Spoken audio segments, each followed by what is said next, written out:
Hello friends, welcome to today சமையல். இன்னைக்கு நம்ம டுடே சமையல்ல திருக்கார்த்திகை தீபத்தன்று செய்யக்கூடிய முக்கியமான 3 விதமான ஸ்வீட் ரெசிபி தான் பார்க்க போகிறோம். அப்பம், அதுக்கப்புறம் நெய்யப்பம், அப்புறம் பொரி உருண்டை. இது மூணுமே ஒன்று ஒன்றா இப்போ எப்படி செய்யறது நம்ம பார்க்கலாம். முதல்ல அப்பம் எப்படி செய்யறதுன்னு பார்க்கலாம். ஃபஸ்ட்டு ஒரு பவுலில் 3/4 கப் அளவுக்கு வெல்லம் சேர்த்துக்கலாம்.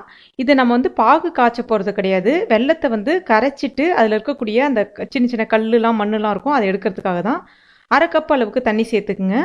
தண்ணி சேர்த்துட்டு இப்போ வெல்லம் கரையிற வரைக்கும் இதை நம்ம கொஞ்சம் நேரம் மீடியம் ஃப்ளேமில் வச்சுட்டு கலந்து விட்டுக்கிட்டே இருங்க. இப்போ பார்த்தீங்கன்னா வெல்லம் கரைஞ்சிடுச்சு. இதை நம்ம இப்போ வடிகட்டிக்கலாம்.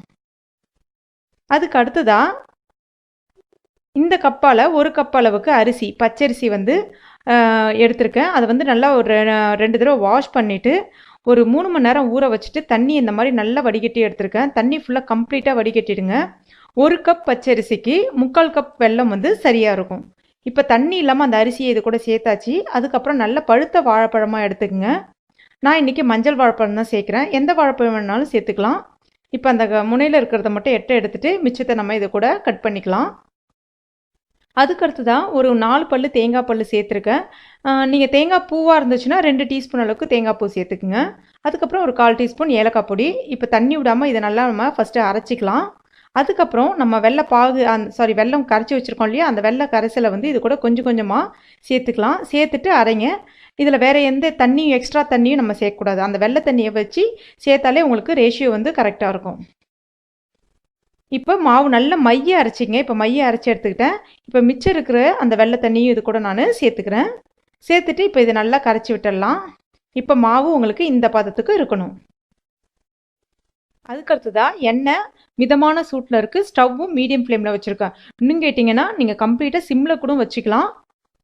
இல்லைனா பட்டுன்னு உடையாந்து தீஞ்சு போன மாதிரி ஆகிடும். அந்த மாதிரி நான் இன்றைக்கி பாகு வெல்லம் யூஸ் பண்ணியிருக்கேன். எண்ணெய் சட்டியில் கரெக்டாக சின்ன கரண்டியால், ஒரு குழிக்கரண்டியால் ஒரு கரண்டி விடுங்க. வேறு எங்கேயும் தெரிக்காமல் கரெக்டாக ஸ்ட்ரெயிட்டாக அப்படியே விட்டுக்கிட்டே இருங்க. விட்டுட்டு எடுத்துருங்க.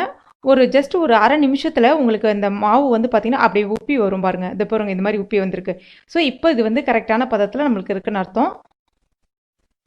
இது வேகிறதுக்கு கரெக்டாக உங்களுக்கு ஒரு நிமிஷத்துலேருந்து 2 நிமிஷம் எடுத்துக்கும். இப்போ பார்த்தீங்கன்னா இதை நம்ம திருப்பி விட்டுடலாம். திருப்பி விட்டுட்ட பிறகு உங்களுக்கு எண்ணெய் சலசலப்பு, அதாவது அந்த ஈர சலசலப்பு எல்லாமே அடங்கிட்டு உங்களுக்கு நல்ல உப்பி வந்திருக்கு பாருங்கள். இந்த ஸ்டேஜில் நம்ம இதை எடுத்துடலாம். இப்போ நம்முடைய சுவையான அப்பம் ரொம்ப குயிக்காக ரொம்ப ஈஸியாக ரெடி ஆகிடுச்சு. இது ரொம்ப டேஸ்டியாக இருக்கும். நீங்களும் உங்கள் வீட்டில் கட்டாயம் ட்ரை பண்ணி பாருங்கள்.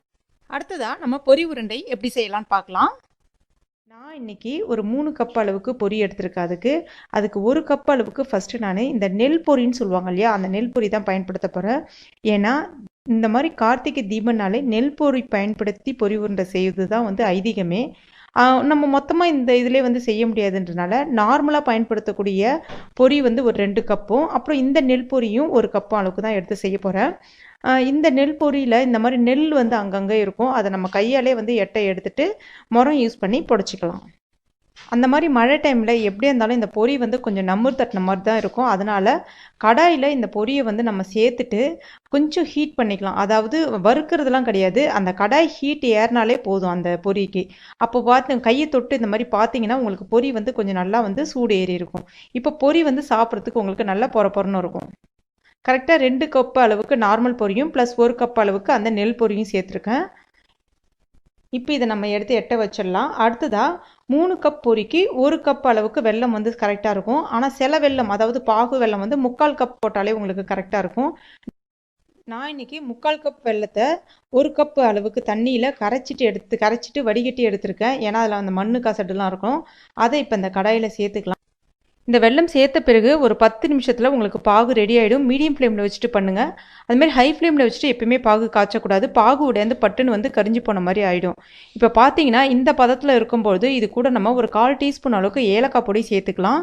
அதுக்கடுத்து தான் இந்த பாகு நம்மளுக்கு ரெடி ஆகிடுச்சா இல்லையான்னு பார்க்கறதுக்கு பார்த்தீங்கன்னா உங்களுக்கு இந்த மாதிரி கடைசி ஸ்டேஜில் நல்லா பபுள்ஸ் மாதிரி வர ஆரம்பிக்கும். இப்போ ஒரு பிளேட்டில் கொஞ்சமாக தண்ணி எடுத்துகிட்டு கொஞ்சமாக ஒரு ட்ராப் விட்டு பாருங்கள். இந்த மாதிரி கரைஞ்சிது அப்படின்னா, லைட்டாக பிளேட்டை ஆட்டும் போது கரைஞ்சிது அப்படின்னா உங்களுக்கு பாகு கரெக்டான பதத்தில் இல்லைன்னு அர்த்தம். ஒரு நிமிஷம் வெயிட் பண்ணுங்கள். உடனே திருப்பி, அதாவது ஜஸ்ட் ஒரு நிமிஷம் கேப்லேயே நீங்கள் இது மாதிரி செக் பண்ணால் போதும். மறுபடியும் ஒரு பிளேட்டில் இந்த மாதிரி தண்ணி எடுத்துகிட்டு இந்த மாதிரி செக் பண்ணி பாருங்கள். உங்களுக்கு இந்த மாதிரி உருட்டி பார்த்தீங்கன்னா நல்லா உங்களுக்கு திக்கான உருண்டையாக இந்த மாதிரி வரணும். இப்போ பாகு கரெக்டான பதத்தில் இருக்குன்னு அர்த்தம். இப்போ ஸ்டவ்வை ஆஃப் பண்ணிடுங்க. ஆஃப் பண்ண பிறகு நம்ம வறுத்து வச்சிருக்க பொரியை வந்து கொஞ்சம் கொஞ்சமாக சேர்த்துட்டு கலந்து விட்டுடலாம். கலந்து விட்ட பிறகு பார்த்தீங்கன்னா உங்களுக்கு இப்போ இப்படி இருக்கும். நீங்கள் இதை வந்து நீங்கள் அடுப்பு விட்டு இறக்கக்கூடாது. அதாவது அந்த அடுப்போடைய அனலே, அதாவது அந்த ஸ்டவ்வோட அனல்லே வந்து இருந்ததுன்னா உங்களுக்கு உருண்டைகள் பிடிக்கிறதுக்கு வந்து சௌரியமாக இருக்கும். அதாவது பட்டுன்னு வந்து ஆறி போகாமல் இருக்கும். இப்போ கையில் கொஞ்சம் நெய் தடவிருக்கேன். தடவிட்டு உருண்டைகள் வந்து எடுத்து பிடிக்க ஆரம்பிங்க. ரொம்பலாம் சூடாக இருக்காது. ஜஸ்ட் கொஞ்சம் ஆறின மாதிரி தான் இருக்கும் பொரி சேர்த்தணும். ஏன்னா பொரி ஆறின பொரி தான் நம்ம சேர்க்குறோம். இப்போ பார்த்தீங்கன்னா உருண்டைகள் டக்கு டக்கு நம்ம பிடிக்க ஆரம்பிச்சிடலாம். நல்லா அழுத்தி பிடிங்க, நிதானமாகவே அழுத்தி பிடிங்க. இஃப் சப்போஸ் உங்களுக்கு எல்லா உருண்டைகளும் பிடிக்கிறதுக்கு முன்னாடி ஆறிடுச்சு அப்படின்னா நீங்கள் என்ன பண்ணலான்னா ஸ்டவ்வை மறுபடியும் ஆன் பண்ணிவிட்டு ஸ்டவ்வை கம்ப்ளீட்டாக சிம்மில் வச்சுருங்க. ஒரு அரை நிமிஷம் மட்டும் வச்சுருந்தாலே போதும். மறுபடியும் அந்த வெள்ளம் எல்லாமே உங்களுக்கு உருகி வர ஆரம்பிக்கும். உடனே ஸ்டவ்வை ஆஃப் பண்ணிவிடுங்க. அப்போ கரண்டியால் நல்லா கலந்து விட்டுட்டு மறுபடியும் உருண்டைகள் பிடிக்க ஆரம்பிச்சிடலாம். அந்த மாதிரி பண்ணும்போது வானலும், அதாவது அந்த கடாயும் உங்களுக்கு நல்லா கிளியர் ஆகிடும். உங்களுக்கு கழுவுறதுக்கும் ரொம்ப சௌரியமாக இருக்கும். இப்போ எல்லா உருண்டைகளும் பிடிச்சிட்டேன். இப்போ பாருங்கள், நம்முடைய பொரி உருண்டை ரொம்ப குயிக்காக ரொம்ப டேஸ்டியாக ரெடி ஆகிடுச்சு. நீங்களும் இந்த கார்த்திகை தீபத்துக்கு செஞ்சு அசத்துங்க. அடுத்ததான் இன்ஸ்டண்ட்டாக செய்யக்கூடிய ஒரு நெய் அப்பம் எப்படி செய்யறதுன்னு பார்க்கலாம். இது செய்யறதுக்கு முதல்ல நம்ம வெல்லத்தை வந்து கரைச்சிக்கலாம். ஏன்னா அதில் டஸ்ட் அந்த மாதிரி ஏதாவது இருக்கும். அதுக்காக நான் ஒரு கடாயில் 3/4 கப் அளவுக்கு வெல்லம் சேர்த்துருக்கேன். பாகு வெல்லம் பயன்படுத்துகிறேன். இதில் வந்து ஒரு 1/4 கப் அளவுக்கு தண்ணி சேர்த்துட்டு ஸ்டவ்வை மீடியம் ஃப்ளேமில் வச்சுருங்க. இது வந்து பாகெல்லாம் காய்ச்ச வேணாம், வெல்லம் வந்து கரைஞ்சால் மட்டும் போதும். இப்போ வெல்லம் கரைஞ்சிடுச்சு. இதை நம்ம இப்போ வடிகட்டிக்கலாம். அதுக்கு அடுத்துதான் ஒரு பவுலில் ஒரு அரை கப் அளவுக்கு அரிசி மாவு சேர்க்குறேன். வீட்டில் இருக்கக்கூடிய பச்சரிசி மாவு எடுத்துக்கங்க. இடியாப்ப மாவு இருந்தால் கூட நீங்கள் பயன்படுத்திக்கலாம். அதுக்கடுத்து தான் அரை கப் ரவை சேர்க்குறேன். ரவை வந்து அந்த சின்ன சின்ன ரவை இருக்கும்ல, அது சேர்க்குறேன். உங்ககிட்ட சப்போஸ் பெரிய ரவை தான் இருக்குன்னா மிக்சியில் ஒரு சுற்றிட்டு எடுத்துக்கங்க. சின்ன ரவை யூஸ் பண்ணால் தான் இந்த அப்பம் வந்து நல்லாயிருக்கும். அதுக்கு அடுத்து தான் ஒரு 1/4 கப் அளவுக்கு கோதுமை மாவு எடுத்துக்கிறேன். அப்புறமா ஒரு பிஞ்ச் அளவுக்கு உப்பு, அதிகமாக போட வேண்டாம், ஜஸ்ட் கொஞ்சமாக ஒரு பிஞ்ச் அளவுக்கு உப்பு. அதுக்கப்புறம் சோடா உப்பு, சமையல் சோடா இருக்கு இல்லையா, அது ஒரு பிஞ்ச் அளவுக்கு சேர்த்துக்கலாம். இப்போ இது எல்லாத்தையுமே நம்ம நல்லா கலந்து விட்டுடலாம். இப்போ இதெல்லாம் கலந்து விட்டாச்சு. அதுக்கடுத்து தான் நம்ம கரைச்சி வச்சுருக்க வெள்ளைப்பாகை கொஞ்சம் கொஞ்சமாக சேர்த்துட்டு இதை வந்து நல்லா நம்ம கரைச்சிக்கலாம். இப்போ இந்த பதத்துக்கு மாவை வந்து நல்லா கரைச்சிக்கிங்க. அதுக்கப்புறமா நம்ம இது கூட தேங்காய் பூ ஒரு 3 டீஸ்பூன் அளவுக்கு தேங்காய் பூ துருகி வச்சுருக்கேன், அதையும் சேர்க்குறேன். அதுக்கப்புறம் ஒரு 1/4 டீஸ்பூன் அளவுக்கு ஏலக்காய் பொடி சேர்க்குறேன். இப்போ இதையும் நல்லா கலந்துட்டு தேவைக்கேற்ப தண்ணி ஊற்றி நல்லா கரைச்சிக்குங்க. இப்போ மாவு வந்து உங்களுக்கு இந்த பதத்தில் இருக்கணும். நான் இன்றைக்கி இந்த அப்பம் வந்து குழிப்பணியாரக்கல்லில் தான் வந்து ஊற்ற போகிறேன். உங்ககிட்ட குழிப்பணியாரக்கல் இல்லை அப்படின்னா நீங்கள் வந்து நேரடியாக எண்ணெய் சட்டியில் கூட விடலாம். ஆனால் மாவு இதை விட இன்னும் கொஞ்சம் திக்காக எடுத்துக்கணும். தண்ணி குறைச்சிட்டு திக்காக எடுத்துக்கங்க. அதுக்கப்புறம் ஒன்றா தான் வந்து எண்ணெய் சட்டியில் விட முடியும், நிறையலாம் விட முடியாது. இப்போ இந்த குழிப்பணியாரக்கல்லில் நான் நெய் சேர்க்குறேன். வேணும்னா நீங்கள் நல்லெண்ணெய் சேர்த்துக்கலாம். கொஞ்சம் கொஞ்சமாக நெய் சேர்த்துடலாம். சேர்த்துட்டு இந்த மாவை கொஞ்சம் கொஞ்சமாக நம்ம விட ஆரம்பிச்சிடலாம். ஆனால் கண்டிப்பாக ஸ்டவ் வந்து கம்ப்ளீட்டாக சிம்மில் இருக்கணும். ஏன்னா இதில் நம்ம வெல்லம் சேர்த்துருக்கிறதுனால பட்டுன்னு உடைந்து தீஞ்சு போன மாதிரி ஆகிடும். உள்ளே வந்து மாவு வேகாமல் போயிடும். இப்போ இதை நம்ம மூடி வச்சிடலாம். ஒரு 3 நிமிஷத்தில் இது வந்து அடிப்பக்கம் வேக ஆரம்பிச்சிரும். இப்போ பார்த்தீங்கன்னா 3 நிமிஷம் ஆயிடுச்சு. இப்போ உங்களுக்கு நல்லா வெந்து வந்திருக்கு பாருங்கள். இப்போ இந்த மாதிரி சப்போஸ் திருப்பி அதாவது ரொம்ப எண்ணெய் இல்லாமல் ட்ரையாக இருக்கிற மாதிரி இருந்துச்சுன்னா இன்னும் கொஞ்சோண்டு நெய் சேர்த்துக்குங்க. அது ஏன்னா அந்த மாதிரி சுற்றி கொஞ்சம் நெய் இருந்துச்சு அப்படின்னா உங்களுக்கு திருப்பி போகிறதுக்கு வசதியாக இருக்கும். இப்போ பார்த்தீங்கன்னா இன்னும் சரியாக வேகலை, நல்லா சிவந்து வரணும். இப்போ மறுபடியும் இதை நம்ம 1 நிமிஷம் மூடி வச்சிடலாம். இப்போ திருப்பி போட்டு பார்க்கலாம். இப்போ பாருங்கள், நல்லா சிவந்து வந்திருக்கு. இதே மாதிரி நல்லா சிவந்து வரணும், அப்போ தான் நல்லாயிருக்கும் இந்த அப்பம். இப்போ ஒன்று ஒன்றா நம்ம எல்லாத்தையுமே திருப்பி போட்டுடலாம். திருப்பி விட்டுட்டு ஒரு நிமிஷம் இருந்தால் போதும். இப்போ பார்த்தீங்கன்னா 1 நிமிஷம் ஆயிடுச்சு.